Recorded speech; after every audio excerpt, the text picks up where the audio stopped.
কালকের ব্যাচটা শেষ হলে তখন আমরা একটা বসে ডিসিশন নিব। বাই দিস টাইম হয়তো আমরা লিগ্যাল নোটিশের ব্যাপারে আপনাদের কথা বলতে পারবো, বিকজ ওই সময় হয়তো পেয়ে যাবো আমরা লিগ্যাল নোটিশটা। প্রথম সাকিবের প্রসঙ্গটাই বলি, আপনি জানেন যে একটা মামলা হয়েছে এবং লিগ্যাল নোটিশটা আমরা পাইনি। আসলে ওটার ব্যাপারে আমি কোনো কথা বলতে পারবো না এখন। মামলাটা একটা এফআইআর হয়েছে, এফআইআরটাতে আসলে ফার্স্ট ইনফরমেশন রিপোর্ট বলে যেটাকে, তো ওটার পরে আপনার ইনভেস্টিগেশন হবে, তারপরে একটা দিকে যাবে মামলাটা। সো এই মুহূর্তে আমরা, যেহেতু আপনারা জানেন একটা টেস্ট ম্যাচ চলছে, প্রথম টেস্টটা আজকে খুব ভালো সংবাদ যে আমরা 4th ডে খুব ভালোভাবে শেষ করেছি। কালকে 5th ডে আছে এবং টেস্টের ডিসাইডিং ডে। আমার মনে হয় যে এই মুহূর্তে আমরা এই ব্যাপারে আসলে কোনো স্ট্যান্স নেওয়ার মতো চিন্তা করিনি। মনে করেছি আমরা যে কালকের ব্যাচটা শেষ হলে তখন আমরা একটা বসে ডিসিশন নিব। বাই দিস টাইম হয়তো আমরা লিগ্যাল নোটিশের ব্যাপারে আপনাদের কথা বলতে পারবো, বিকজ ওই সময় হয়তো পেয়ে যাবো আমরা লিগ্যাল নোটিশটা।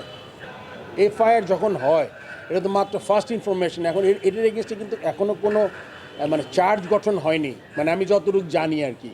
সো ওর আগে একটা ডিসিশন নেওয়া কিন্তু খুব ডিফিকাল্ট।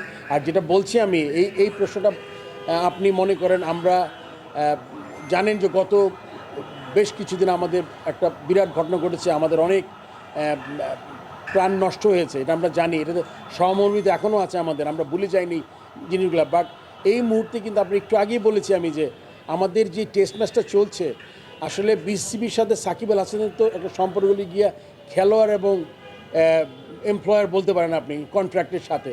তো এটা আছে কালকের দিনটার পর আমরা আসলে একটা বসে আমরা চিন্তা করতে পারবো যে এক্স্যাক্টলি যখন আমরা লিগ্যাল নোটিশটা পাবো কী আছে ওখানে, দেখে তারপর ডিসিশন নিতে পারবো।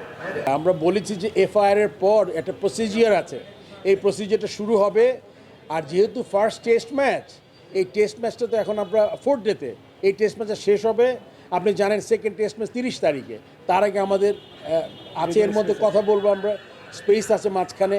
এই ব্যাপারে আমরা চিন্তা করবো, আমাদের বোর্ডের ডিরেক্টরের সাথে আলাপ করবো তা কী করা যায় এই ব্যাপারে।